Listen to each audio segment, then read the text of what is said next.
दोस्तों आज के लेक्चर में हम बात करेंगे डिसीजंस ऑफ फाइनेंशियल मैनेजर, जिसको फंक्शंस ऑफ फाइनेंशियल मैनेजमेंट भी कहते हैं।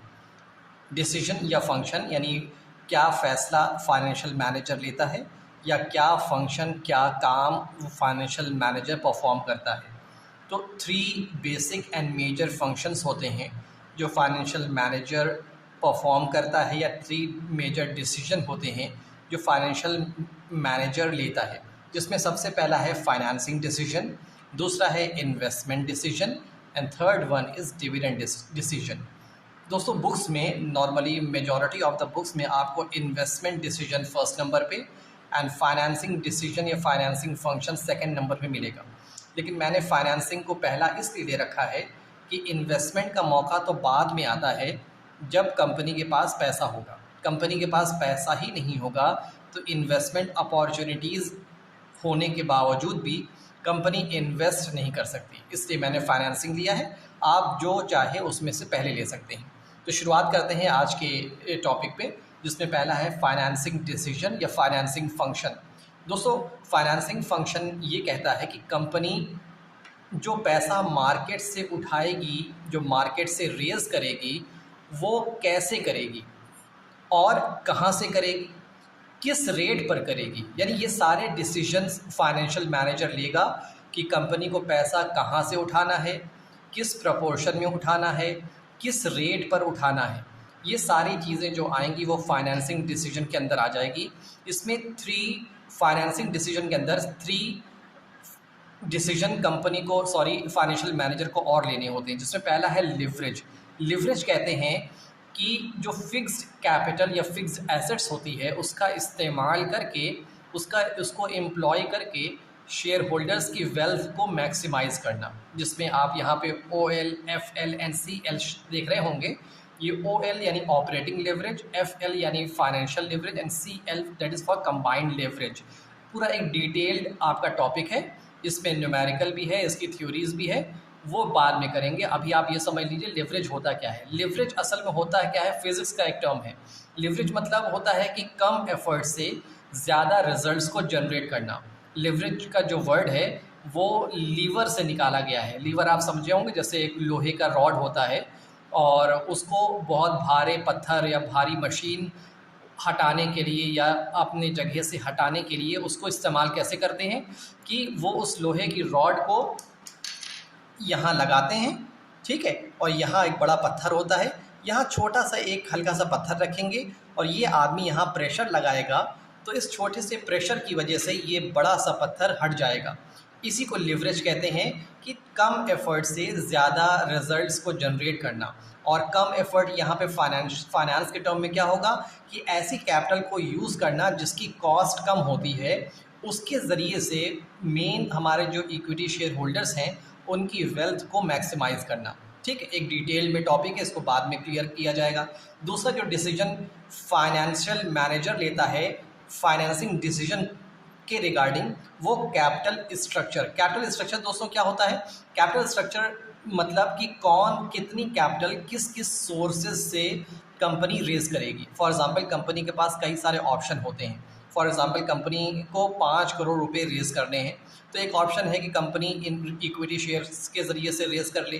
दूसरा ऑप्शन है कंपनी डिबेंचर्स को इशू कर दे। तीसरा ऑप्शन है कंपनी प्रेफरेंस शेयर्स इशू कर दे। चौथा ऑप्शन है कंपनी बैंक से ले ले। तो जो 5 करोड़ कैपिटल हमें चाहिए वो किन किन सोर्सेज से चाहिए होगी, किन किन सोर्सेज से हम लेंगे, कितने प्रपोर्शन में हम इक्विटी से लेंगे और कितने प्रपोर्शन में हम डेट से लेंगे, तो उसको कैपिटल स्ट्रक्चर कहते हैं। उसमें कई सारी थ्योरीज आती है, जैसे यहाँ पे हमारा net income approach, NI approach यानी नेट इनकम अप्रोच, NOI यानी net operating income approach, MM approach यानी Modigliani and Miller approach and traditional approach. ये कई सारी थ्योरीज हैं जो कि हम कैपिटल स्ट्रक्चर के रिगार्डिंग पढ़ेंगे और उसमें न्यूमेरिकल हमें सॉल्व करना होगा और हर न्यूमेरिकल के अकॉर्डिंग हम डिसीजन लेंगे कि कौन सा हमारा प्रोपोर्शन, कौन सा हमारा मिक्स इक्विटी और डेट का इज़ द मोस्ट ऑप्टिमम और कौन सा हमारी कंपनी के लिए मोस्ट सूटेबल होगा। ये दूसरा आप कह सकते हैं डिसीजन है कैपिटल स्ट्रक्चर का।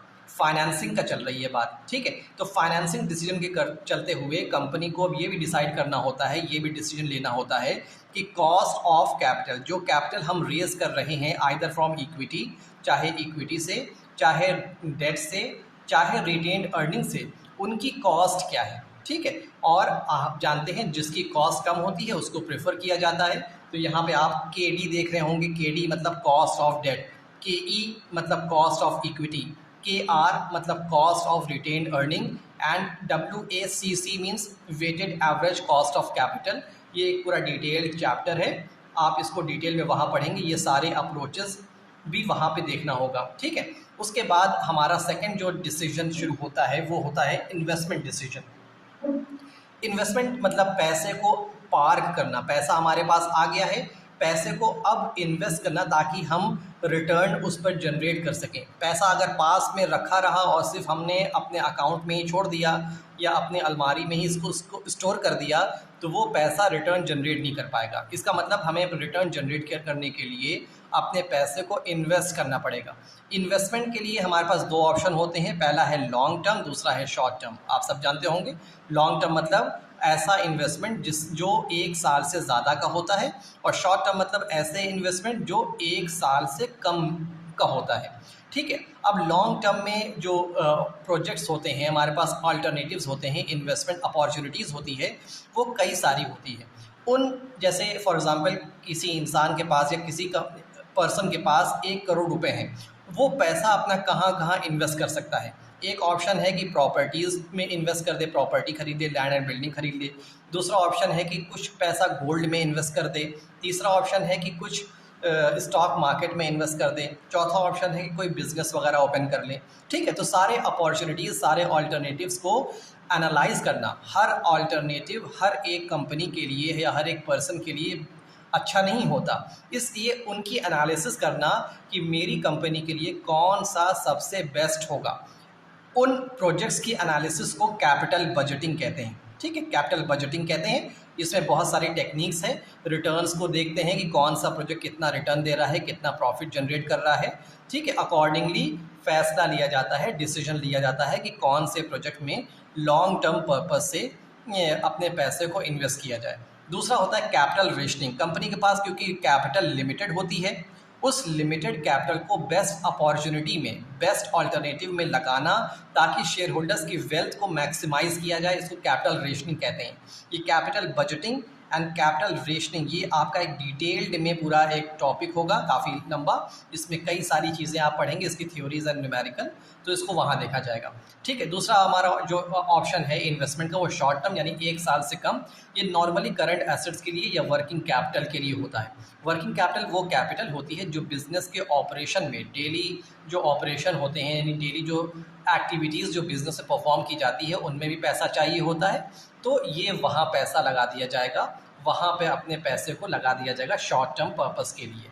ये दूसरा डिसीजन होता है इन्वेस्टमेंट कि दो लॉन्ग टर्म या शॉर्ट टर्म। लॉन्ग टर्म में प्रोजेक्ट की एनालिसिस को एक कैपिटल बजटिंग कहते हैं, और जो कंपनी के पास लिमिटेड कैपिटल होती है उस लिमिटेड कैपिटल को बेस्ट ऑल्टरनेटिव में लगाना ताकि ज़्यादा से ज़्यादा वेल्थ जनरेट हो, रिटर्न जनरेट हो, इसको कैपिटल रेशनिंग कहते हैं। शॉर्ट टर्म मतलब करंट एसेट्स या वर्किंग कैपिटल में जो पैसा लगाया जाता है वो शॉर्ट टर्म पर्पस के लिए होता है, ठीक है। अब आते हैं लास्ट डिसीजन या लास्ट फंक्शन जो है तो है डिविडेंड डिसीजन, ठीक है।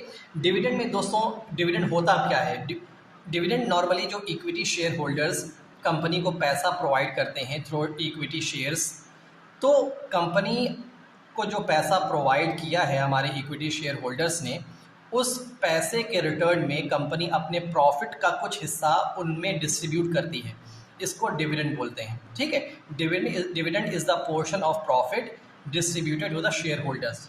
प्रॉफिट का वो हिस्सा जो शेयर होल्डर्स को डिस्ट्रीब्यूट किया जाता है। अब डिविडेंड डिसीजन में या डिविडेंड फंक्शन में फाइनेंशियल मैनेजर ये डिसाइड करता है कि जो प्रॉफिट हुई है या तो उस प्रॉफिट को पूरा का पूरा रिटेन कर लिया जाए, ठीक है, रिटेन कहते हैं यानी अपने पास ही रोक लिया जाए ताकि फ्यूचर में कोई अपॉर्चुनिटी हमें अगर इन्वेस्ट करने की या फ्यूचर में कोई प्रोजेक्ट वगैरह हमारे पास आए तो हमारे पास खुद का ही पैसा हो, हमें कहीं से उधार और कर्ज ना लेना पड़े, इसलिए रिटेन्ड अर्निंग्स होती है।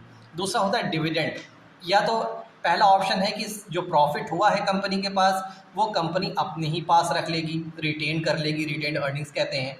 दूसरा ऑप्शन है कि जो प्रॉफिट हुआ है कंपनी सारा का सारा उसको शेयर होल्डर्स में डिस्ट्रीब्यूट कर सकती है, जिसको डिविडेंड पे आउट बोलते हैं।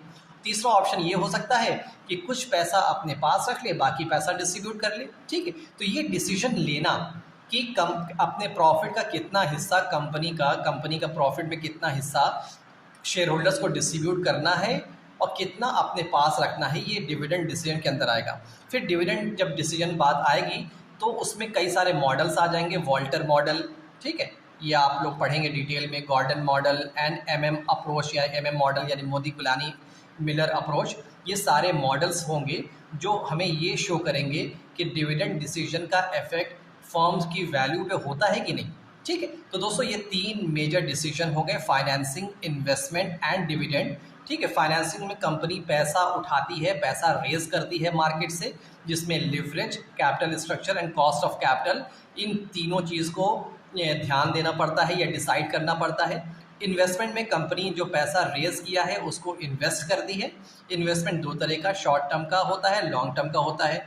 लॉन्ग टर्म में कई सारे प्रोजेक्ट्स होते हैं पैसा लगाने के लिए, पैसा इन्वेस्ट करने के लिए। उन प्रोजेक्ट्स की एनालिसिस करना कि कौन सा प्रोजेक्ट या कौन सा इन्वेस्टमेंट जो होगा बेस्ट रिटर्न जनरेट करेगा, उसको कैपिटल बजटिंग कहते हैं। और कैपिटल रेशनिंग, हमारे पास कंपनी के पास लिमिटेड कैपिटल होता है, लिमिटेड रिसोर्सेज होती है, उस लिमिटेड रिसोर्सेज को बेस्ट ऑल्टरनेटिव में इन्वेस्ट करना ताकि शेयर होल्डर्स का ज़्यादा से ज़्यादा फ़ायदा हो, इसको कैपिटल रेशनिंग कहते हैं। दूसरा अपॉर्चुनिटी होती है शॉर्ट टर्म। शॉर्ट टर्म में क्या होता है कि फॉर विद इन 1 ईयर हमारा ऐसा इन्वेस्टमेंट होता है।